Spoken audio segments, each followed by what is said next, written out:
Beneath an Angry Sky by Vivid Comet. Chapter 8 From Falling Down, Down.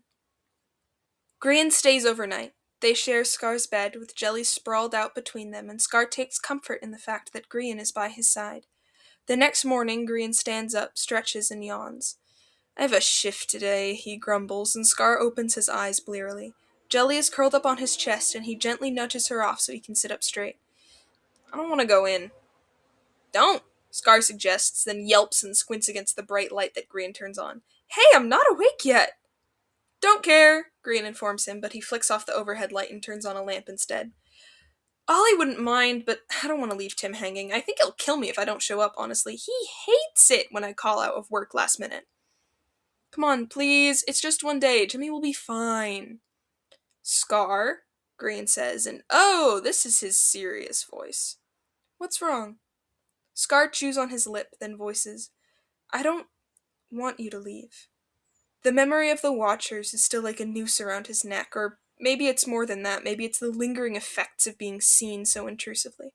Either way, the only thing holding it back is Grian's presence, and Scar doesn't know what will happen when the house is empty. Scar, Grian repeats, sadder than before. I know, I'm sorry. Scar screws his eyes shut. I have work, too. It's nearly impossible to squeeze the words out through his tight throat. He can't even imagine going to work like this. He can't imagine having to protect people, to save people, when he can barely function. Grian must be thinking the same thing. Yeah, that's not happening, Grian says decisively. Call Exuma, tell him you're not coming in. If he asks, tell him that you're still all messed up from yesterday. He'll let you have the day off. And if he doesn't, he won't get a choice in the matter, is what Grian doesn't say, but it's still clear in his eyes. Scar winces. I shouldn't. You want to, though, don't you? Grian coaxes. Come on, Scar, just one day. Exuma will be fine. Stop that, Scar orders. Stop using my words against me. It's annoying. Is it working? It is. Scar is already reaching for his phone and pulling up Exuma's contact. He ignores the distinct look of satisfaction in Grian's face as the phone rings and he presses it to his ear. Hello? Exuma says, and Scar clears his throat. Hey, X? His voice is scratchy and hoarse. He hadn't realized how bad it was until he was forced to speak to someone other than Grian. I'm sorry, I won't be coming into work today. His voice grows quieter, weaker, and he nearly trails off and backs out and just decides to head into work, but Grian snaps his fingers twice to get Scar's attention, then fixes Scar with a sharp glare. Scar recovers. I'm not feeling up for it after yesterday. Oh, don't worry about that at all, Scar, Exuma reassures him. Scar's eyes widen and his chest loosens. Grian eyes him curiously. You've got the next full week off. Doctor's orders. Scar laughs, tired and relieved. Skiz? Skiz, Exuma confirms. He was worried about you when you ran from the infirmary. He says, and I quote, better safe than sorry. Right. Scar agrees. His shoulders have relaxed and a small smile is spreading across his face. He makes eye contact with Grian, who looks curious and gives him a thumbs up. Grian grins in response. You said I get the next week off, right? That's correct. Hypothetically, if I didn't know what day it was... Exuma laughs. It's loud and tinny through the phone, and Scar's smile grows. Sunday, Scar, Exuma informs him, amused. Today is Sunday. Right, I knew that, of course. Scar pulls the phone away from his face and covers up the speaker, then mouths to Grian, It's Sunday. Grian nods enthusiastically, and Scar presses the phone back to his ear. Well, thanks, kiss for me, please. Of course, Scar. He told me to tell you to call him if you need anything, if that sounds okay? Yeah, that's fine. Thanks, X! Rest well, Scar. I'll see you next week. Scar hangs up and sets the phone down. He exhales, feeling like he can breathe for the first time in ages. He looks to Grian, who tilts his head curiously. Went well? Grian asks, and Scar nods. I have off for the next week, he informs Grian, and Grian grins. Told you it would be worth it. Yeah. Scar leans back against the couched cushions, blows out a long sigh. He twists his fingers in his lap. Guess I'll stay here. Grian is already shaking his head before Scar even finishes his sentence. Yeah, no, sorry mate, you're coming with me. Scar blinks at him. Sorry? You're coming with me, Grian repeats. To the cafe! You don't have to sit near anyone. You can sit in the back if you want. Timmy won't care, and Ollie thinks you're funny, so he won't mind either if he's there. I'll come and visit you constantly. Like, really, you'll grow tired of me, and you won't be alone. Are you... Scar swallows. Are you being serious? I need you to tell me this isn't a joke. So, would it help? Green is smiling. He already knows the answer, of course. You're coming? It's not a joke? Scar repeats, and Green shakes his head. Not a joke! Why would it be a joke? I'm being completely serious. Scout's honor. Okay, Scar breathes. Yeah, I'll go with you. Thank you. Scar can't bring himself to just walk out the door. Not when he can so easily be seen. Watched. So Green helps him prepare a sweatshirt with a hood and a medical mask to cover the lower half of his face. Even just that is far, far better, but then Green hands him a pair of dark sunglasses and it blocks out the world just enough to make everything feel soft enough for Scar to finally step outside, cane clutched in one hand. Green holds his other hand the entire time while they walk, and even after both their palms grow sweaty and Green's fingers begin to twitch. Eventually, Scar tries to pull free, if only to give Green some relief, but Green just clutches onto Scar's hand even tighter. Neither of them speak. They don't have to. Maybe part of it is for Green's benefit. After all, Green is missing his glasses. He can't see a thing, and he had spent the entire morning squinting at everything and waving off Scar's offers to leave early so they could retrieve his glasses from his house. Maybe Green is holding onto Scar's hand so Scar can guide him down the road. Somehow, Scar doesn't think so. Hey, Scar! Jimmy greets him loudly and enthusiastically when they enter the cafe, and Scar flinches. Great to see you, man! How have you been? Tim? Green cuts in, then lifts a finger to his lips. He doesn't have to say anything else. Jimmy understands, and he nods, grimacing apologetically. Sorry, he says, quieter. Anything I can do to help? I was just going to let him stay in the back room during my shift, if that's fine with you? Jimmy waves a hand easily. Oh, dude, yeah, no problem at all, Scar. You know you're one of us. He glances to Green. Would headphones help? I always carry a pair, just in case. Headphones would help, Green confirms gratefully for Scar. Thanks, Tim. You're pretty cool. As Green guides Scar to the back room, or perhaps Scar guides Green, since Green is still squinting at the world that must be incredibly blurry without his glasses, Scar hears Jimmy gasp excitedly. Did you hear that, Scar? He whispers joyfully as he digs through his bag and pulls out a pair of headphones, just like he promised. Did you hear that? He called me cool! Green just called me cool! Scar laughs weakly. He adjusts his sunglasses, then accepts the headphones when Jimmy hands them to him. He doesn't speak. He's not entirely sure that he'd be able to without his voice breaking, but Jimmy doesn't mind. He just gives Scar a small smile and touches his shoulder comfortingly as Scar steps into the back. Not in the mood to talk right now? Grian asks, voice subdued, and Scar shakes his head. Grian nods. No problem. We kinda just use this area as a break room. I think people used to deal drugs back here before Ollie bought the place, but now there's just a couch back there. Do whatever you need if you'd rather sit or lie down, either way. Scar nods and smiles thinly at Grian. He had been fine earlier. It's almost embarrassing how quickly his mind stopped functioning as soon as he stepped out of his house. Every single person, the passerby on the streets and the customers in the cafe, even Jimmy, is a threat. He hates this. He hates this. He could have stayed home, but his mind flashes back to hiding in the closet, darkness closing in on his vision, Jelly scratching at the door. He thinks it would have been worse. Grian pauses just before he heads back to the front counter. It's okay, Scar, he says softly, and he doesn't clarify further, but Scar sniffs and nods. Grian gives him one last worried smile before turning and leaving the back room. Hey, what can I get started for you today? Scar hears Grian say to whatever customer must be standing at the counter, voice pitched high and polite. Scar almost snickers at how unnatural it sounds. Instead, he just slides the headphones over his ears and pulls his hood up higher and lowers himself onto the couch, propping his cane up just beside him. It's not perfect, he still feels like his entire body is trembling, but it's better, to the point where he finds himself taking off his mask and sunglasses and discarding them beside him. That's all he can ask for, it seems. At least he's not curled up on the floor of his closet. At least Grian is just one room over, if Scar needs him. Scar gives himself a moment to lean back and laugh bitterly. He's supposed to be a hero. He's supposed to be able to deal with things like this. He is able to deal with things like this, usually. Every other villain, every other battle, he's fine. It's just the Watchers. Always the Watchers. It's not your fault, he recalls Skiz saying to him, eyes wide and sad and earnest. He wishes he could believe it. He closes his eyes and exhales. For a moment, he allows himself to relax. The feeling starts slowly. At first, he doesn't even register it. It's nothing tangible. If anything, it's just a shifting or a sort of thickening of the air. Just enough to make his nose wrinkle and his hands flex, but not enough to bother him. Not enough to send a chill down his spine yet. Just a whisper. Just a shifting. Grian comes and goes to check in on him, and Scar just waves, not ready to talk, but smiling all the same. The shifting increases, and it becomes harder to suck in a deep breath. Scar opens his eyes, furrows his eyebrows. He presses his fingertips into the soft cushions on the couch as if to ground himself. He can feel himself shudder, though he doesn't understand why. And then he feels a prickling on the back of his neck. Scar freezes. He doesn't know how he didn't recognize the feeling before. He doesn't know how he didn't recognize it the instant it crept into the room, stole the air away from his lungs. He knew that something felt wrong. He hadn't realized how wrong at first, but now his skin tingles. It burns. This isn't just paranoia. Something is wrong.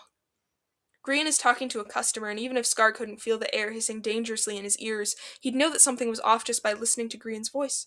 It's no longer overly polite, nor is it unnaturally bright. It's strained, and it's weaker than it should be, and Grian isn't running away, so he must not recognize the feeling, or perhaps he's just far better at bearing it than Scar is, but he can clearly feel it, same as Scar. Scar gasps for air that refuses to enter his lungs. Jimmy pokes his head into the back and makes eye contact with Scar.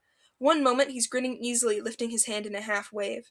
The next his face is dropped and he's hurrying to Scar's side, eyes wide and worried. Hey, hey, he whispers, hands fluttering uselessly. Are you okay? Did something happen? Grian mentioned that this might happen, but he's busy. Can I go get him? Jimmy! Scar wheezes, yanking the headphones off his head because yes, please. He needs Jimmy to go get Grian. Grian isn't safe. But Jimmy, who doesn't know Scar as well as Grian does, who is so conflicted about what to do, just drops to his knees at Scar's side and reaches clumsily for his hand. Hey, he repeats, soft and stressed. Hey, breathe, buddy. Yeah, breathe for me, mate. I know you can do it. As soon as G is done in there, I'll grab him for you. Yeah, he'll be here in just a minute. Just try to breathe. Scar can't speak. He can't even spit the words out that would be necessary to warn Jimmy and Grian about the customer. He's failing them. He can't even speak. It's a... His words collapse into a desperate sob. He can't. Shh, Jimmy says. It's okay. His hands are both wrapped around Scar's now, and Scar is clutching them back tightly enough that his knuckles are white. Talk to me, Scar. Take a deep breath. Yeah, just like that. Try to do that. Take a deep breath and talk to me. What's going on? What's wrong? As Jimmy continues speaking, his voice pitches higher and higher in his fear. Scar's hands are trembling violently, and all of a sudden Jimmy's touch is too much, and he rips them away. Jimmy doesn't complain or try to keep holding him in place. He just backs up a few inches and lifts his hands, palms facing Scar to prove that Scar is safe. Your order will be ready in just a few minutes! Scar hears Grian inform the customer. The watcher, it's a watcher, that person is a watcher! Pleasantly. He's being so professional, so good at his job, and he doesn't know. But Scar knows, and he could warn Grian, he could save them all, except he can't, because he can't even speak without failing. He's failing. Part of him is convinced he must be going insane, because how can a watcher be here? How can they know that Scar is back here? Because the watcher at the counter, they must know, right? Why else would they be watching him so closely? And it almost doesn't feel real, but it is real, because the watchers are human after all, and they can go and get coffee, just like the rest of them, but they're not here to get coffee, are they? They're here to watch. Just another minute, Scar, Jimmy whispers, almost begs in a way. Just another minute. You're okay. You're safe. He's not. None of them are safe right now, and it's nearly torturous to listen as Grian exchanges pleasantries with the watcher, then hands over a travel mug of coffee. He doesn't even relax when the little bell above the door jingles, declaring that the watcher has finally left. How can he relax? He's being watched. He was being watched. Jimmy's gaze flickers to Scar, who can't stop trembling. Hey, Scar, are you with me? Scar nearly opens his mouth to try and respond, though he knows it will be futile, but Grian stumbles into the back room with them, and Jimmy yelps, immediately standing up straight and turning to fully face Grian. Did you feel that too? Grian gasps, eyes wide, shaking violently as soon as he's out of the view of the front counter. He's staring at Scar, and only Scar, as if Jimmy isn't there at all. His eyes are squinted and his eyebrows are drawn together, and Scar can tell that he's trying with everything he's got to make Scar's face clear in his vision. Scar nods desperately because Grian needs to know what happened. He needs to know. It was a watcher, G. He croaks at last, and Grian's face blanches so quickly that briefly Scar fears he's going to pass out. It was a watcher. I could feel it. No, Grian breathes, and he shakes his head, squeezing his eyes shut. No, it wasn't. It couldn't have been. His eyes shoot to Scar. Was that why I never felt them outside of, but that was them? That feeling, it was them? All Scar can do is nod yet again, trying in vain to suck in any oxygen. He sees Grian wobble, swaying dangerously, and he'd steady his best friend if he could, but it's almost impossible to even breathe right now.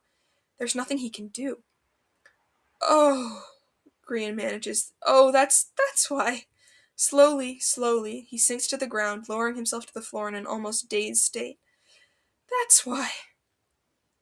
Jimmy glances frantically between both of them, growing more and more panicked by the moment. Grian? He squeaks. Scar? Guys, did something? Scar is breathing too quickly. Grian isn't breathing at all. Jimmy is standing directly in the middle of them, and he pushes his hair back from his forehead. Okay, Jimmy breathes shakily. Okay, that's it. I'm going to call someone. He kneels next to Grian. Hey, Grian, I'm gonna call Scott, okay? I'm gonna call Scott, he'll stop by. I don't... Jimmy laughs, nearly hysterical. He's already dialing a number on his phone. I don't know how much he'll be able to do, but he can help more than I can, that's for sure. Hold on, I'm gonna close the cafe. Ollie won't mind, it'll only be for a little while. Jimmy presses the phone to his ear as he stands, hurrying out of the back room and towards the front door so he can lock it and flip the sign to closed. As he does, Scar can hear him talking to whoever is on the other side of the line. Yeah, Scott, I need you here, okay? Yeah, the cafe. A pause. Look, I don't know, okay? Scar, you remember Scar, right? He's Grian's friend. Scar just started freaking out about something, and then Grian started freaking out, and I had to close the cafe, and honestly, I have no clue what to do. I don't know what to do. Scar makes eye contact with Grian. His friend is still horribly pale, and his eyes are glazed over, and he's clutching at his side as if the wound has opened up again. Though it shouldn't have, because Scar just checked it last night, and they should be past that point. Scar wishes he could help, wishes he could comfort Grian in any way, but he can't even hold on to a thought long enough to turn it into a sentence. Yeah, okay, I can do that. Jimmy re-enters the back room looking incredibly frazzled. He taps his phone screen, then says, "You're on speaker now. What do I do?" "Do you have any ice? Give them something cold to hold. That helps sometimes," a voice orders over the phone, and Jimmy immediately turns to comply. "If you can, try to get them to talk to you. I'm on my way." Okay. Something cold is pressed into Scar's hands, and he flinches at the sensation, but he doesn't put the ice down. He just watches as Jimmy's face hovers in his blurry vision. "Scar, can you hear me? Come on, just say something, please. Scott says you're supposed to say something." Scar just releases a dry sob. His mind is spinning and his skin is crawling, and he claws at it desperately to get the feeling off. Jimmy yelps. Scott, he's scratching himself, he's scratching his arms, what do I... "I'm almost there, Jimmy, hang on," Scott states calmly. "Can you try to stop him? Don't be rough, though, just try to hold his hands to stop him. Are you talking about Scar or Grian?" Uh, Scar. Scar's the one scratching himself, but Grian... Scar. Grian croaks breathlessly from where he's still crumpled on the ground, then gasps, winded. "Scar, stop, don't do that." Scar stops.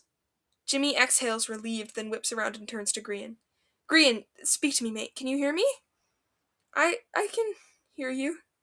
Grian manages weakly, but Scar knows. He can tell that Grian isn't completely there. He can tell that Grian is struggling to remember exactly where he is. His voice breaks, and Scar tries to stand so he can get to Grian's side, but he staggers and drops back onto the couch heavily. He buries his face in his hands. Jimmy casts one desperate glance back at Scar, but turns back to Grian. He snaps in Grian's face. "Grian, listen to me, yeah? You're safe. It's okay. You're safe. I don't know what happened, but whatever it is, you're okay. You're fine. You're okay." "Tim," Grian breathes. His voice is raw and hoarse. "I can't stop thinking of it. I can't stop thinking of it." "I don't know what you're talking about," Jimmy whispers, pained. "I'm sorry." Grian just shakes his head and closes his eyes. Jimmy tries to touch his arm to get his attention, but Grian flinches back, his hand spasming violently, and Jimmy pulls away. He calls, voice strained, over his shoulder to the person on the phone. "Scott, you better hurry up, now!" "I'm here," Scott informs him. "I need you to let me in. The door's locked." Jimmy curses and stands. Scar has never heard such violent words from his lips, and it's almost amusing if Scar wasn't spiraling too much to pay any attention. Jimmy disappears out to the front of the cafe, and when he reappears a few moments later, he's followed by a man with bright cerulean hair and a firm set to his mouth. Scott. Scar remembers Scott, just barely. The man stops by the cafe sometimes, and Scar's there to visit Grian. It's not uncommon to see him sipping at an iced coffee at the same table in the corner or at the counter, chatting amiably with Jimmy. Scar never talked to him too much, but he was always kind. Now his eyes rove across the room, taking in every little detail. The ice that Scar grips in his hands, the way Grian clutches at his side, the way Jimmy's hands tremble, and he nods. "Okay." He places a hand on Jimmy's shoulder. Jimmy, go clean up in the front. It's a mess up there. But Jimmy tries and Scott shakes his head. You're freaking out too, he tells Jimmy, and Jimmy dips his chin as if embarrassed. Just do your best. Go. Jimmy doesn't respond, but he disappears into the front and Scott exhales. That takes care of him, he mutters to himself, then surveys Scar and Grian. Right, then, he sighs and crouches beside Grian. What's going on, Grian? This wasn't just out of nowhere. The Watchers, Scott, Grian whispers breathlessly. Scott and Scar tense in tandem. One of them was here, I had to... He cackles deliriously. I had to give them a coffee! They ordered a latte, Scott! They ordered a latte! Well, that's embarrassing, Scott comments lightly, and Grian releases a laugh that sounds more like a sob. Imagine being part of a cult and ordering a latte of all things. Personally, that's not what I'd go with. Right, Grian croaks. He chokes. Scott! Easy, Grian, Scott reminds him. They're gone now. They can't see you at all. I know, Grian whispers, though he doesn't appear to be convinced. I know, but Scar, he's... Scott turns. His eyes pierce through Scar's skin, but rather than feeling dangerous, it's just there. Somehow, it doesn't make things worse. Ah! Scott says as if in realization. Vex? And Scar freezes. The ice slips from his hands and falls to the floor in front of him, and his uneven breaths stop altogether.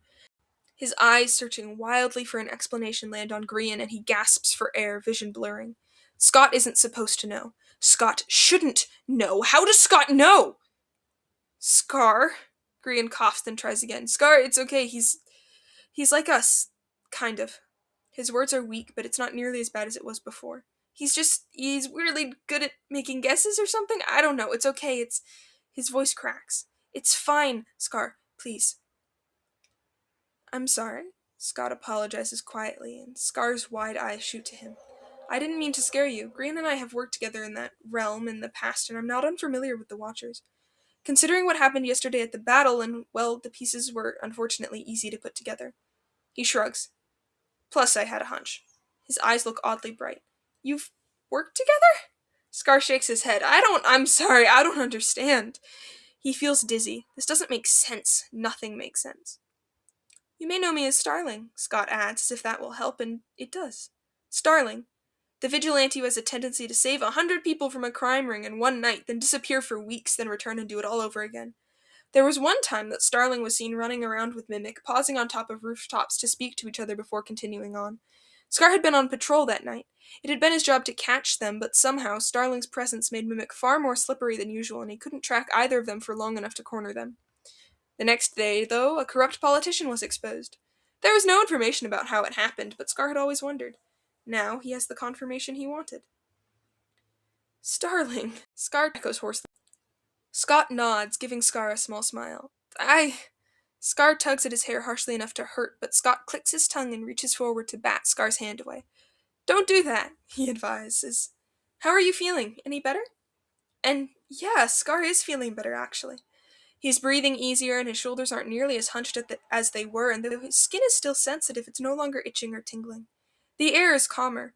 Scar clears his throat and glances at Grian, who, while he looks exhausted, also seems calmer than before. He's blinking repeatedly as if to clear his vision, and Scar isn't sure if it's a result of the panic or because of his lack of glasses. Yeah, Scar whispers. Better. How? Distraction helps sometimes. Scott shrugs. It's how I dealt with the Watchers when they saw me. It's not perfect, but it helps during these sorts of episodes. He glances towards Grian, then back to Scar. Although, I find that it helps to look for a way to know that they're not watching. I have my own that seems to work. You never told me the Watchers have seen you. Grian's voice comes from down on the floor.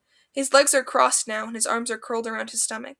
His eyes aren't quite focused, but they're far closer than they were before. Scott tilts his head. You never asked. You could have figured it out if you thought about it, though. He sounds completely certain. Grian purses his lips. Grian, Scar croaks, and Grian's eyes flicker to him just a moment later than they should. You recognized that, didn't you? The feeling. Grian dips his head. I did. His voice hardly makes it above a breath. They were the ones who... He can't say it, but Grian understands. It was them, wasn't it? Grian closes his eyes. It was, he confirms in a whisper. Scar closes his eyes as well.